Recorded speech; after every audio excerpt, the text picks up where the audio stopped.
Lo malo y lo feo. Bueno, y nos despertamos con la triste noticia de la muerte del Papa Francisco. El Papa Francisco. Pero bueno, ya se fue. Ale, desconcentrate. Mira, el Papa Francisco murió esta mañana tempranito. Veía a mi amigo Cavada. Y bueno, vamos aquí a comunicarnos con Giovanni Cranwinkel. Giovanni Cranwinkel. Buenos días, Giovanni. Espérate. Adelante, Giovanni. Sí, muy buenos días a todos.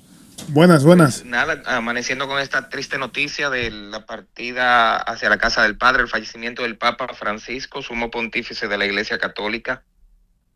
Háblanos un poquito del Papa Francisco, Giovanni. Bueno, primero decir, primer Papa de la historia de Latinoamérica, argentino, 12 años de pontificado. El Papa, cuyo nombre es Jorge Mario Bergoglio, era el arzobispo casi emérito, casi retirado de Buenos Aires cuando fue electo hace 12 años como sumo pontífice. Es el sucesor número 266 de San Pedro, o sea, han pasado ya con él 266 papas. Y el Papa Francisco pues se dio a conocer por todas las reformas, el nuevo estilo que nos impuso a los católicos, yendo a lo que él llamó las periferias existenciales, a donde hubiera más sufrimiento humano, más dificultades. El Papa Francisco pues nos ha dejado ese legado también de simplificar procesos.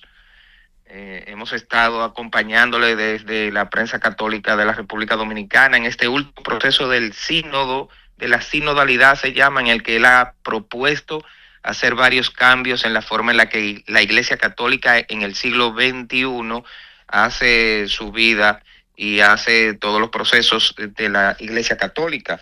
Así que el Papa Francisco también este año había convocado lo que se llama el año del jubileo. Cada 25 años la Iglesia Católica celebra un momento especial y el Papa estaba a punto de canonizar el patrono del Internet, un joven de 15 años que jugaba muchos videojuegos y era también de misa diaria, Carlo Acutis. Se queda pendiente esta tarea que ya ha sido suspendida, pero el Papa había invitado a todos los jóvenes del mundo a que participaran con él en un evento en julio, en el Jubileo de la Juventud. El Papa se va además en un momento muy importante para la Iglesia Católica, prácticamente cerrando la Semana Santa, lo que se llama el lunes de resurrección de la octava de Pascua. El Papa pues dejó un mensaje ayer al asomarse en la ventana, en esa bendición tradicional Urbit et Orbi a todo el mundo. El Papa Francisco pues tuvo un liderazgo bastante fuerte, remodelando también, como decía, muchos de estos procesos. Y ahora pues toca el proceso de hacer las honras fúnebres, que se lleva varios días hasta convocar el cónclave, que los cardenales menores de 80 años son los electores, según pues la Constitución Apostólica que hacen los papas y que él reformó hace muy pocos años. Se convocan a los cardenales regularmente, entre 120 y 130 cardenales electores, entre los cuales pues se elegirá un nuevo pontífice en el cónclave. Giovanni, una pregunta. Ahora pues viene todo ese proceso. Sandra te tiene una pregunta, Giovanni. Giovanni, Sí. Hace un tiempo ya se venía hablando sobre el tema de salud del Papa. ¿A los cuántos años él pues nos deja en vida? El Papa tenía 88 años de edad y al parecer esta enfermedad respiratoria pues ha sido bastante difícil que él pudiera terminar con todo lo que tenía pendiente para este año. Nosotros desde Televida estuvimos ahí en enero acompañando al arzobispo Soria.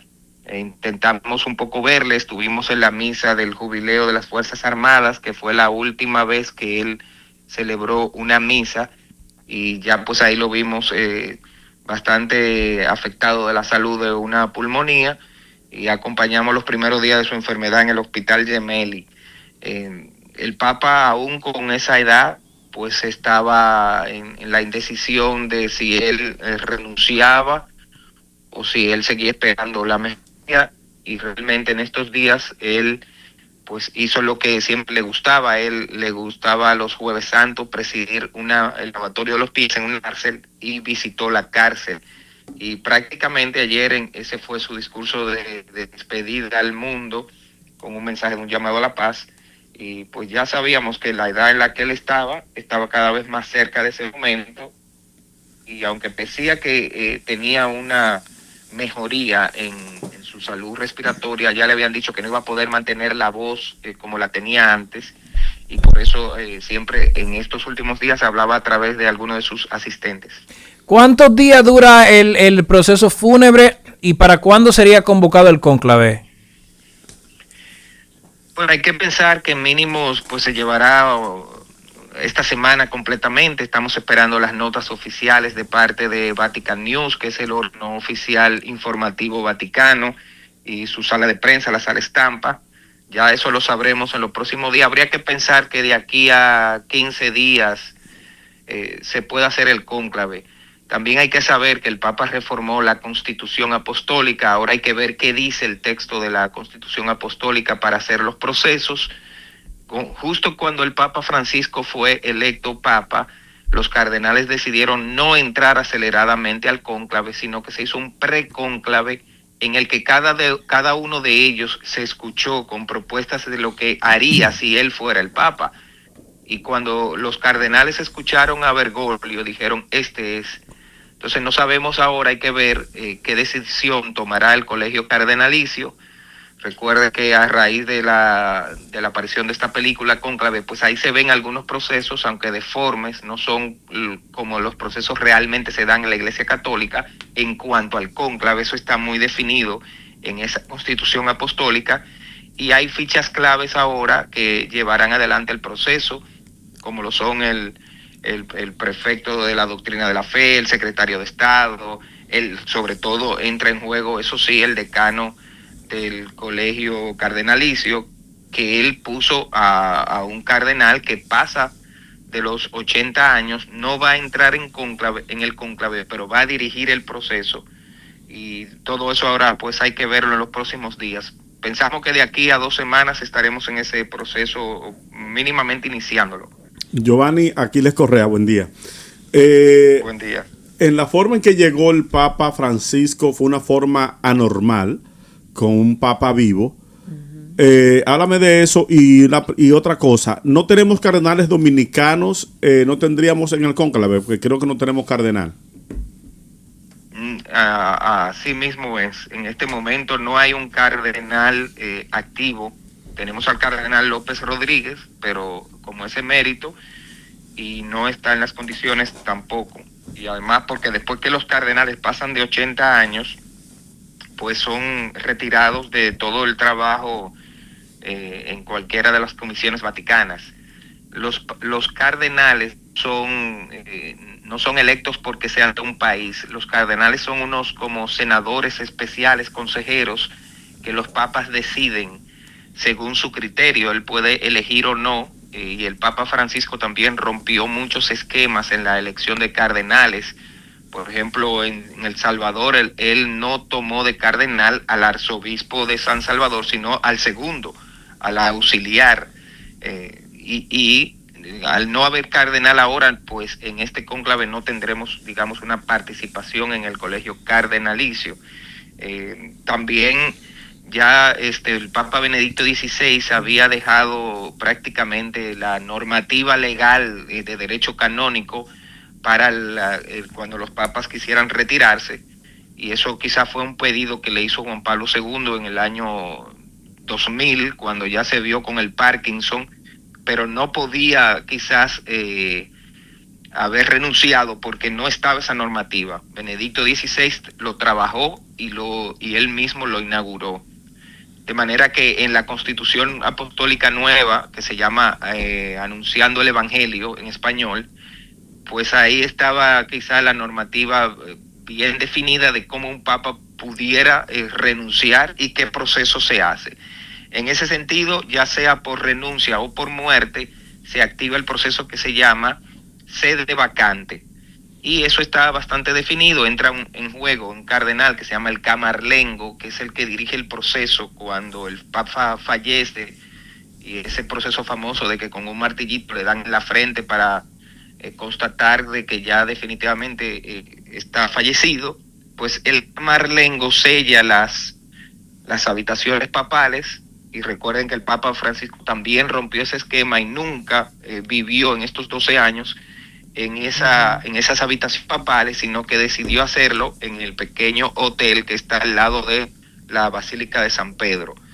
Y el Papa, pues ahí es donde fallece, en esa habitación del segundo piso, que había sido ahora todo arreglado para que él tuviera su proceso de curación. Así que bueno, vamos a esperar ahora. Todas las notas, pues como insisto, están en Vatican News y algunos de los medios oficiales que tiene cada país y prensa católica universal. Estamos conversando con Giovanni Kranwinkel. Finalmente, Enrique tiene una pregunta. Buen día, Giovanni. Enrique Cuegli de este lado. Una pregunta. ¿Se puede decir que el Papa Francisco fue un papa rebelde? ¿Fue diferenciador? Bueno, por varios motivos el Papa se pudiera decir en ese sentido que lo fue. El Papa Francisco es de una orden religiosa que se llama los jesuitas, como muchos sabrán, que suelen ser de una línea bastante activa. El Papa Francisco, ya los cardenales conocían su perfil de lo que él hacía, porque lo hacía en Argentina. Yo estuve con él 2 años antes de ser Papa. Yo fui enviado a Buenos Aires por parte de la Conferencia del Episcopado Dominicano, y en ese encuentro estábamos justo revisando los impactos ecológicos que tenía. ¿Qué tenía? Se nos fue ahí. Giovanni. Él estaba manejando, ¿verdad? Por Moca. Sí, por Moca. Llegó de Nueva York en la madrugada. Giovanni se nos fue ahí reconectando. Bueno, vamos a tratar de volver a hacer la conexión con Giovanni, para Giovanni Kranwinkel, llamada fallida, para que nos termine y ver cuándo puede venir. Sería bueno. Porque sí, este tema estará en la palestra y, por ejemplo, el tema del cónclave, cuando lo convocan, ese tipo de cosas así. A ver si es posible. ¿Tú sabes que en lo que llamamos a Giovanni, aquí hay unas frases célebres que se captaron mucho en el tiempo que duró siendo Papa, el Papa Francisco, por ejemplo. Bueno. Hello. Parece que está. Giovanni. Sí. Se nos cayó, ahora, perdona. Perdón. Sí. Decía. Ajá. Sí, ¿dónde te quedaste? Sí, no sé, no me acuerdo no sé dónde se cortó, pero decía que estuviste con él en Argentina hace 2 años. Después que estuviste con él en Argentina, ahí. Sí, ok. Cuando estuve con él en Argentina, nos dimos cuenta de lo que él tenía en su mente. En estos 12 años, el Papa le tocó hacer varios cambios, que fue quizás en el precónclave. Y el Papa Francisco. Wow. ¿Aló? Sí, te escuchamos. Te escuchamos, sí.